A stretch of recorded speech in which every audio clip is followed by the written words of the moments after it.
Today we are taking up an essay of dramatic poesy written by John Dryden. Now, first we have a look at his life and works.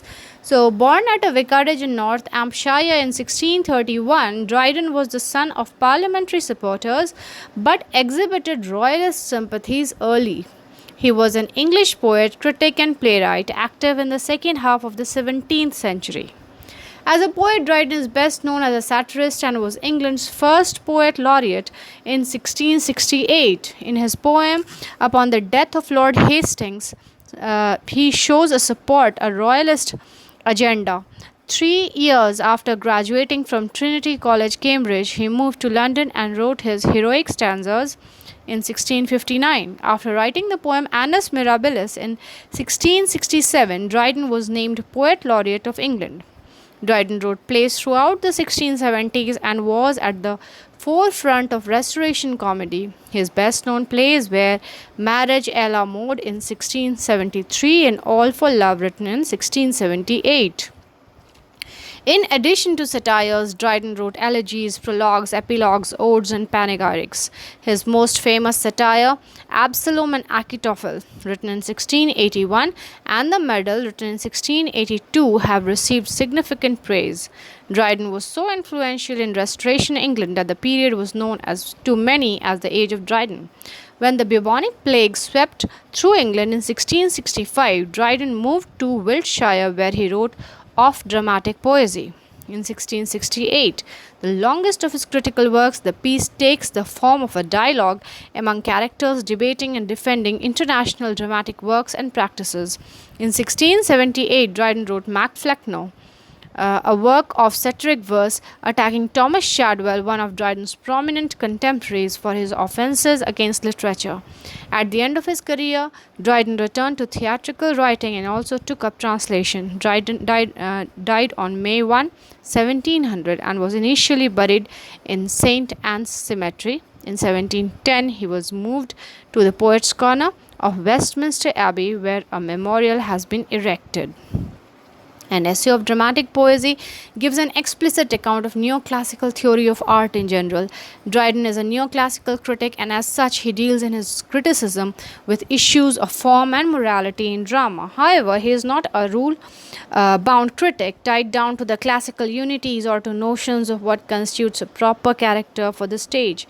He relies heavily on Corneille and, through him, on Horace, which places him in a pragmatic tradition. Now let's have a look at an essay of dramatic poesy. An essay of dramatic poesy was probably written in 1666 during the closure of the London theatres due to plague. It can be read as a general defense of drama as a legitimate art form, taking up where Sir Philip Sidney's defense of poesy left off, as well as Dryden's own defense of his literary practices. The essay is structured as a dialogue among four friends on the River Thames. The group has taken refuge on a barge during a naval battle between the English and the Dutch fleets. The four gentlemen, namely Eugenius, Crites, Lycidius, and Neander, all aliases for actual Restoration critics, and the last for Dryden himself, begin an ironic and witty conversation on the subject of poetry, which soon turns into a debate on the virtues of modern and ancient writers. As we look at an essay of dramatic poesy, there are certain things we need to remember. Criticism flourished in England during the restoration of Stuarts. An essay of dramatic poesy deals with the views of major critics and the tastes of men and women of the times of Dryden. The work is in the form of a semi-drama, thus making abstract theories interesting. In the late 17th century, Shakespeare was severely criticized for his careless attitude towards the mixing of genres. Dryden wrote this essay as a dramatic dialogue with four characters, as mentioned earlier: Eugenius, Crites, Lycidius, and Neander, representing four critical positions.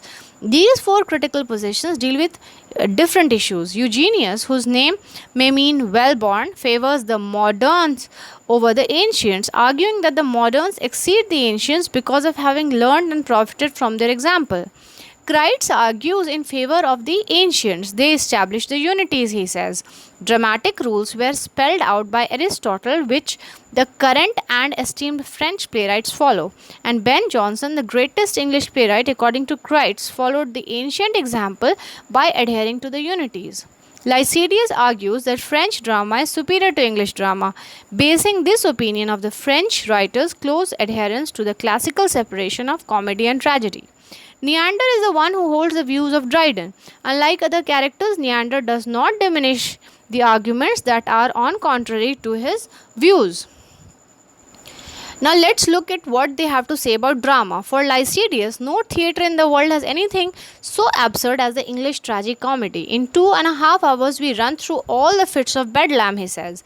Neander favors the moderns but does not disparage the ancients. He also favors English drama and has some critical things to say of French drama. Those beauties of the French poesy are such as will raise perfection higher where it is, but are not sufficient to give it where it is not. They are indeed the beauties of a statue but not of a man. Neander goes on to defend tragicomedy. Contraries, when placed near, set off each other. A continued gravity keeps the spirit too much bent, we must refresh it sometimes. Tragicomedy increases the effectiveness of both tragic and comic elements by way of contrast. Neander asserts that we have invented, increased, and perfected a more pleasant way of writing for the stage, which is tragicomedy. Now, Neander on French drama, what does he say? Let's see. Neander criticizes the French drama essentially for its smallness, its pursuit of only one plot without subplots, its tendency to show too little action, its servile observations of the unity's dearth of plot and narrowness of imagination are all qualities which render it inferior to English drama. Neander extends his criticism of French drama into his reasoning for his preference for Shakespeare over Ben Jonson. Shakespeare had the largest and most comprehensive soul, while Jonson was the most learned and judicious writer which any theatre ever had. Remember, I am quoting Neander. Ultimately, Neander prefers Shakespeare for his great scope, his greater faithfulness to life as compared to Jonson's relatively small scope and French classical tendency to deal in the beauties of a statue but not of a man. Now we see Crites' views on rhyme. Crites objects to rhyme in plays since no man without premeditation speaks in rhyme, neither ought he to do it on the stage. He cites Aristotle as saying that it is best to write tragedy in that kind of verse which is nearest to prose as a justification for banishing rhyme from drama in favor of blank verse, which is unrhymed iambic pentameter. Even though blank verse lines are no more spontaneous than our rhymed lines, they are still to be preferred because they are nearest nature. Rhyme is incapable of expressing the greatest thought naturally, and the lowest it cannot with any grace. For what is more unbefitting the majesty of verse than to call a servant or bid a door be shut in rhyme? We look at the views of Neander. Neander responds to the objections against rhyme by admitting that verse so tedious is inappropriate to drama and to anything else. Natural rhymed verse is, however, just as appropriate to dramatic as to non-dramatic poetry. The test of the naturalness of rhyme is how well chosen the rhymes are. Is the sense of the verses tied down to and limited by the rhymes, or are the rhymes in service to and an enhancement of the senses of the verses? While imitation of classical writers was common practice in Dryden's time, we see the views of Lycidius, who steers the group's conversation towards dramatic poetry, a relatively new genre which had in some ways broken with classical traditions and was thus in need of its own apologia. The group arrives at a definition of drama. Lycidius suggests that it is a just and lively image of human nature. Each character then speaks in turn, touching on the merits of French and English drama, continuing the debate over ancient versus modern writers, and discussing the value of the unities or rules of French drama. While French play hew closer to classical notions of drama, adhering to the unities of time, place, action, Neander steps in to support English drama precisely because of its subplots, mixture of mirth and tragedy, which we call tragicomedy, and spirited multiple characters. Drawing on Platonic dialogues for inspiration, Dryden's characters present their opinions with eloquence and sound reasoning. Now let's look at the discussion they have on rhyme.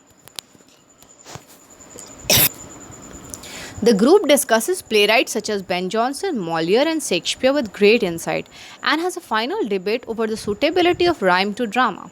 Crites objects to the use of rhyme because he believes it detracts from the verisimilitude of the scene and cites Aristotle. Neander suggests a natural rhyme to serve the play's meaning and can add to its artistry. During this final speech, the barge docks at the Somerset Stairs and the four friends go their separate ways, content with their evening. Now, Crites favors classical drama, that is, the drama of Aristotle, who believed that drama is imitation of life. Crites holds that drama of such ancients is successful because it depicts life. He says that both classical and neoclassical favor rules and unities. Remember, unities are time, place, and action. According to Crites, modern dramatists are shadows of Aeschylus, Sophocles, Seneca, and Terence.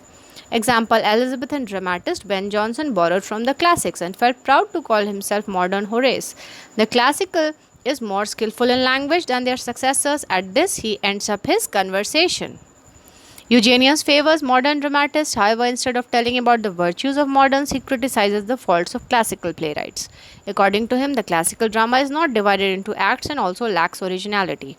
Their tragedies are based on worn out myths that are already known to the audiences, and their comedies are based overused curiosity of stolen heiresses and miraculous restorations.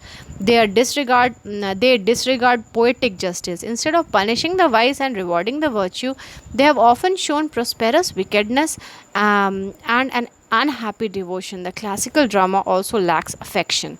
The heroes of Homer were lovers of appetite, food, etc., while the modern characters of French drama gave up everything sleep, water, food for the sake of love. Lycidius favors French drama of earlier 17th century. French drama led by Pierre Corneille strictly followed unities of time, place, and action. The French dramatists never mix tragedy and comedy. They strictly adhere to the poetic justice, that is, reward of the virtue and punishment of the vice. For this, they even alter the original situation. The French dramatists interweave truth with fiction to make it interesting, bringing elements that lead to fate and borrow from history to reward the virtuous which he was earlier deprived of. They prefer emotions over plots. Violent actions take place off stage and are told by messengers rather than showing them in real. Neander contradicts Lycidius' argument favoring that superiority of French drama. He talks about the greatness of Elizabethans. For him, Elizabethans fulfill the drama's requirement, that is, imitation of life. French drama raises perfection but has no soul or emotions, as it primarily focuses on plot. For Neander, tragicomedy is the best form of drama. Both sadness as well as joy are heightened and are set side by side. Hence, it is closest to life. He believes that subplots enrich the drama. This French drama, having a single plot, lacks this vividness. Further, Samuel Johnson, who defended Shakespeare's disregard of unities, believes that adherence to unities prevents depth. According to him, deviation from set rules and unities gives diverse themes to drama. Neander rejects the argument that change of place and time diminishes dramatic credibility in drama. For him, human actions will seem more natural if they get enough time to develop. He also argues that Shakespeare is the man who, of all the modern and perhaps ancient poets, had the largest and the most comprehensive soul. Francis Beaumont and John Fletcher's dramas are rich in wit and have smoothness and polish in their language. Neander says, I am apt to believe that English language in them arrived at its highest perfection. If Ben Jonson is a genius for correctness, Shakespeare excels him in wit. His arguments end with the familiar comparison. Shakespeare was the Homer or father of our dramatic poets. Jonson was the Virgil, the pattern of elaborate writing. I admire him, but I love Shakespeare. Thus, for him, Elizabethans are superior because they have a variety of themes, emotions, deviations, wit. They do not adhere to rules as well. Thus, their drama is really an imitation of life. At the end of the discussion, there's an argument between Keats and Neander over rhyme in plays. Keats believes that blank verse, as the poetic form, is nearest to prose and is most suitable for drama. On the other hand, Neander defends rhyme as it briefly and clearly explains everything. The boat on which they all were riding reaches its destination, the stairs at Somerset House, and the discussion ends without any conclusion being made. Now, if you have any questions based on an essay of dramatic poesy, please feel free to ask and I shall answer them to the best of my ability. Thank you.